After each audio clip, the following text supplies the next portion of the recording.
এদিকে একবার বলো, সরস্বতী মাই কি। আমরা কারা? আমরা কারা? হাতের দল। কোথায় যাচ্ছি আমরা?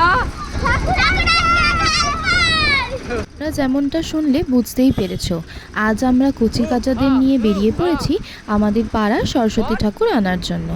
আর এই যে দেখো, মা সরস্বতীর বাহনরা বাইক করে মাকে আনার জন্য বেরিয়ে পড়েছে। আমাদের পেছন পেছন ওরাও আসছে। আমরা যাচ্ছি লরিতে, যাতে ঠাকুরগুলোকে আনতে পারি। আর এদিকে খালপাড়ে এসে দেখি আমাদের অর্ডার দেওয়া মায়ের মূর্তিগুলো প্রায় রেডি করেই ওনারা রেখে দিয়েছেন। আমাদের পাড়াতে 3টে ক্লাব রয়েছে, হাঁসের দল, সিমলা মৈত্রী সংঘ আর সিমলা ডিএসলেন বয়েজ ক্লাব। আর প্রত্যেকটা ক্লাব মানে খাতা পত্র হিসেব নিকাশ তো আছেই, তাই জন্য 3টে ক্লাবেই আমাদের মায়ের পুজো হবে। তাই আমরা এখান থেকে 3টে মূর্তি নিয়ে আজকে পাড়ার জন্য বেরোবো।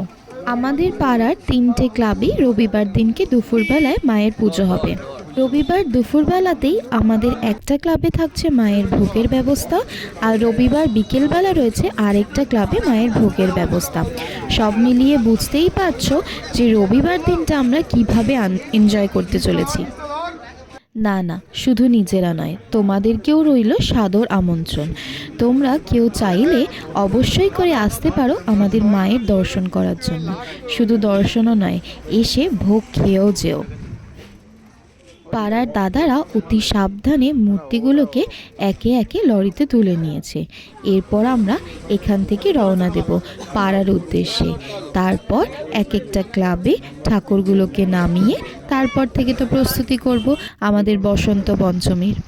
আমাদের পুজোর অ্যারেঞ্জমেন্ট, আনন্দ, মজা, ভোগ খাওয়া এইসবের সাক্ষী থাকতে হলে অবশ্যই আমার পেজে চোখ রেখো।